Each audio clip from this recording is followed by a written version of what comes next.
Discovery video 135. This is Parks Racing, Philly Park, also known as, and I got a claiming 7,500 non-winners of 4 lifetime. Anytime you have a number or a letter or a combination of such to the right of the claiming price, that makes it a conditional claiming race. That's the top rated race. Now over here on the home page, I'm going to log into the free area, and then I'm going to the discovery video page. You can use this button up here, this link or this banner. It'll all get you to the same page, the page with all the videos for the discovery video series. And under the big red arrow here is my listing of value, odds, and overlay preferred races. This is over a course of 15 years of research and study. I've narrowed it down to a group of conditions, and these conditions I've come to find out are offering much better than average chance on getting that nice price value, odds, or overlay winner. I have them all rated from 1 to 5 stars, 5 stars being the highest. So what we're looking at in this video is a conditional claiming race.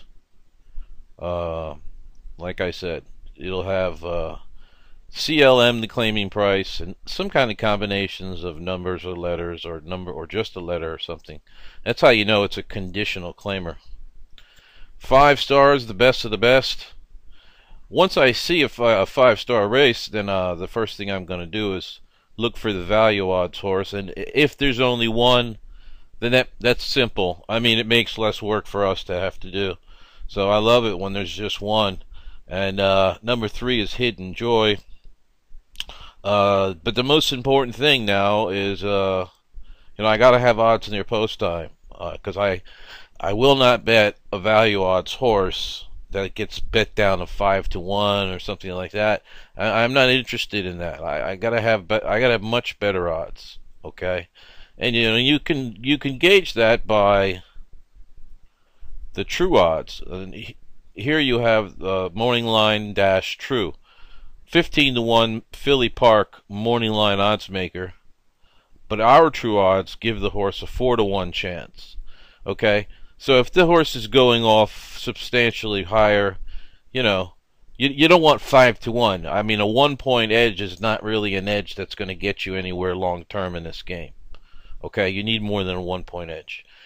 So anyway, that's the most important thing. And here's how the odds look near post time in Group A.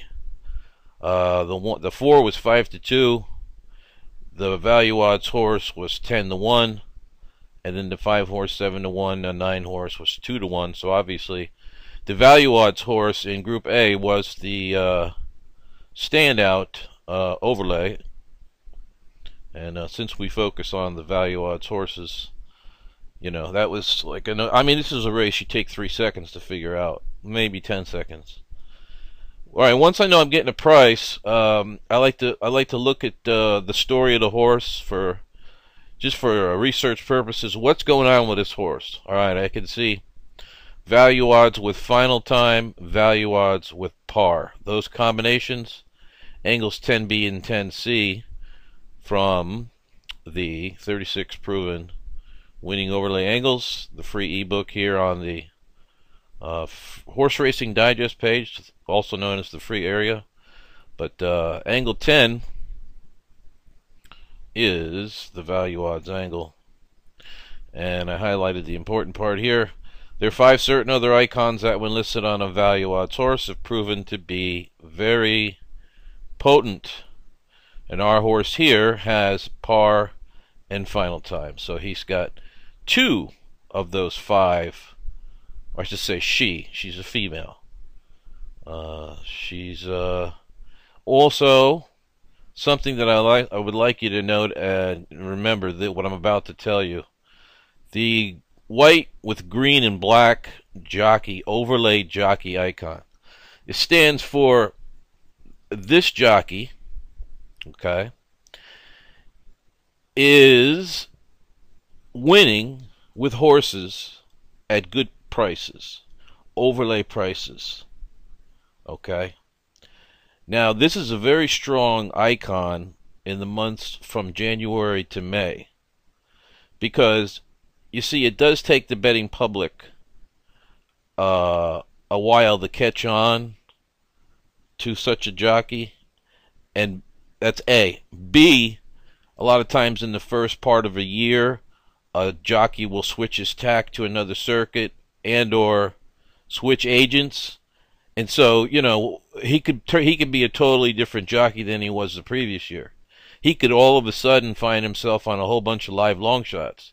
And that's what this overlay jockey icon pinpoints. Now we're in the meat of the season between January and May. I mean, this is an icon. You know, it's not something that's one-dimensional. Keep in mind. Remember, nothing is one-dimensional.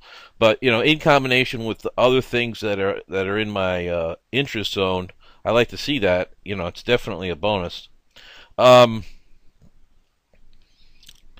Something else. This here is the quick F report. I'm going to flip you over to the Diamond report, which is the same report, only with a bunch of comments and more information. And I highlighted, and basically all this up here tells you about the icons that we just talked about. But I highlighted a couple of comments here that I think are very, very important.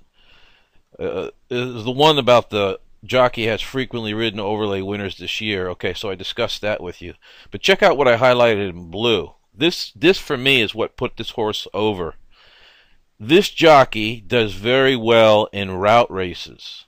Okay, so you can see we keep tabs on all that stuff. Obviously, it's all running in our database, and we have a certain criteria. If a jockey seems to be above average, let's say in sprint races or route races or turf races or whatever, then we make a comment about it on the Diamond report here. And as you can see, he is going to an 8-furlong race, coming off the layoff. So he's switching back to 8 furlongs, in which he had success at 8 furlongs at Philly Park. He ran second there. Okay. Previous to that, you have a win at Delaware and another second place finish here. Then the horse went off form, and then the trainer gave him a layoff. As you can see here, the horse hasn't raced in 94 days. So the trainer, and that's the way trainers are doing things nowadays. They don't run these horses into the ground. They are very patient, even with a 7,500 claimer, non-winners eligible. You know, if a good trainer, let me put it to you this way: if a trainer's good, he or she's going to take their time with a horse and not rush a horse along. And he or she's either going to own their own horses or have patient owners that they can work with. Because in 94 days, as you can see, obviously, well, you know the horse won, but the horse did figure. It just so happens that her power rating was also in 94. Just a coincidence that her number there was the exact number of days since she had raced last. But as you can see, only one power rating below the 95 top one. So anything within 5 points is right there. So 1 point's nothing. And you know, they had bet down the 4 pretty good, and the way our power rating, you know, set up, the 3 and the 4 were right together.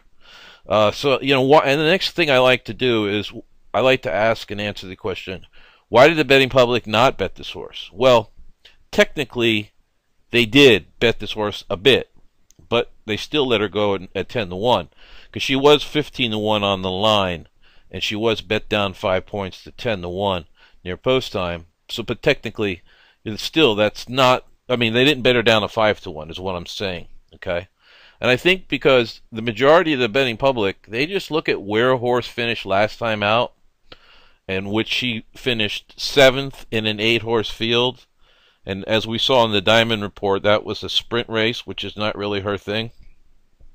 And then they look and see the horse hasn't raced in 94 days, and they don't like that either.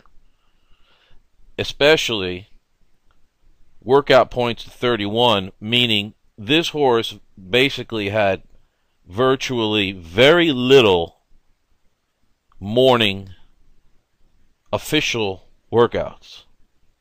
Okay? Remember, they only report on official workouts. They don't report every time a horse goes out on a gallop. And a lot of trainers nowadays are taking the strategy, instead of, putting a horse in fast workouts, which doesn't mean anything, instead of working him out fast or her out fast in the morning, some trainers are taking time to build the horse's aerobic conditioning and stamina by long gallops. Okay, and gallops like a fast walk. But you put a horse out there on a 1.25 mile gallop or a mile. You keep doing that with a horse, and that's going to get a horse in shape. And he basically, if I was a trainer, I would gallop my horses, and then I'd have maybe one or two workouts, official, in which I would want one to show me something. Not necessarily, there's trainers that want the horse to show everything in the race. Okay, so you'll see some trainers never ask a horse for a fast workout. You'll have others, the old school way is to at least get one decent time workout in there, but that's not like a given anymore these days. Years ago it was a given, but like I said, the game has really changed. So I think the fact that the horse ran a poor finish position last time out, combined with the fact that she hasn't raced in 94 days and she's not showing the morning workouts, I think the betting public just automatically said, oh, this horse is not, she's not ready here. She's not ready to run a big race. Whereas when we look at the report and the way the story of this report tells you the complete story, it was obvious to us that the complete story said this is definitely a situation that shows heavy intention by the trainer.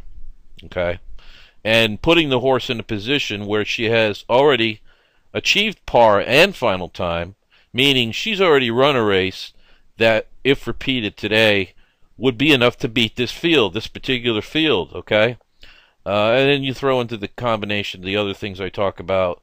All right, so I talked about, the positives and why the betting public, the other side, why the betting public did not touch this horse. And, the majority of the betting public is not looking at these reports. Okay? And that'll never happen. I mean, this whole thing is going to be small, and it's going to stay that way. Because, we want to keep the edge. We don't want to have everybody and their brother using these things. So we'll make sure that it stays to the exclusive, just for members exclusively who understand and want to understand how to read these reports and how to use these reports.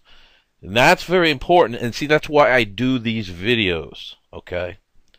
And remember, the most important thing is that I gotta have the odds near post time. So I never know what horse I'm going to bet on until it's near post time.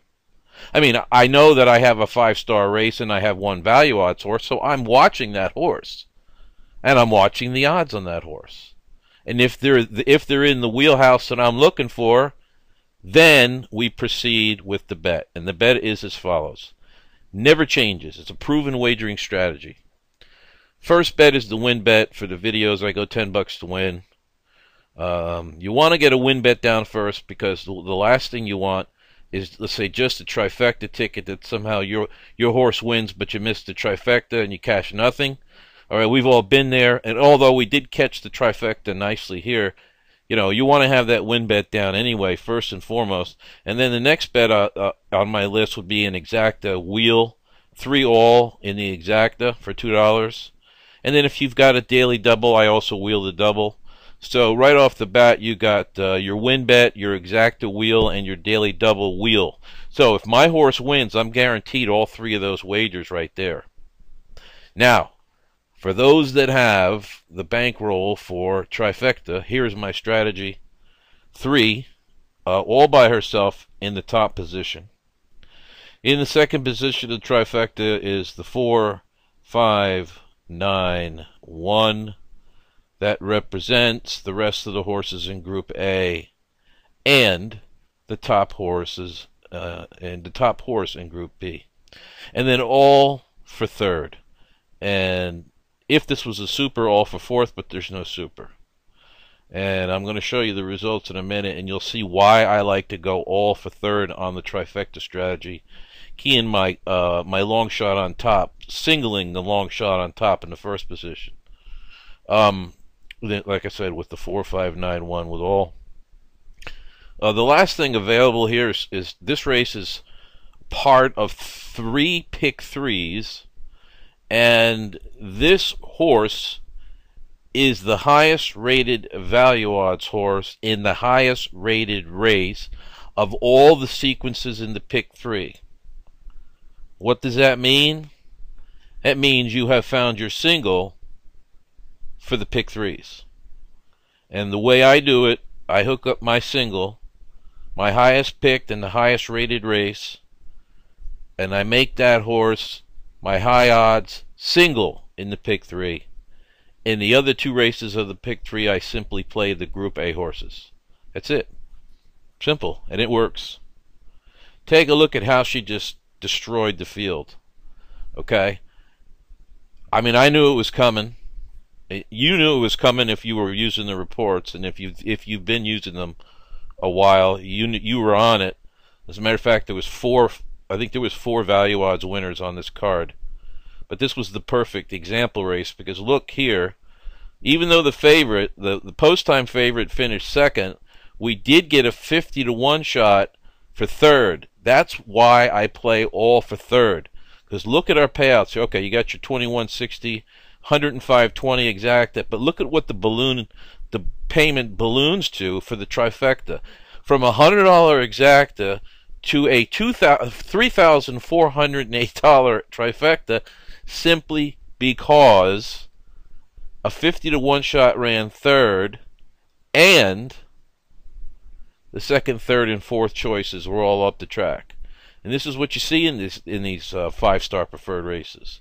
Not only do you have a good chance for your winner to be at high odds, or the odds you're looking at, you're also going to you got a good shot at getting something underneath that will pay you out nicely. Anyway, here's all the payoffs here. $10 get you back $108, plus the exacta $105.20 there. The double $69.20. But like I said, the trifecta was the ticket there, $1,704.20. And then, like I said, all 3 pick 3s that were. This race was involved in a sequence of three pick 3s, and this was the strongest race and the highest rated horse in the highest rated race of all the races. So that's why you make that horse your single with the Group A horses, and those pick 3s returned for $1, $201.60, $383.70, and $255.30. Total returned on this horse $2,827.20. It was a decent day at Philly Park. We had Sejano won the previous race, a value odds horse, and then of course Hidden Joy there, and Last Heartbreaker won, also value odds horse in the 6th starter allowance, and then in the closeout race, Hobbit on the Rocks value odds winner there. So you had four value odds winners. Philly Park, they call it Parks now, but I can't get away from saying Philly Park, because that's for 30 years I've known it as Philly Park.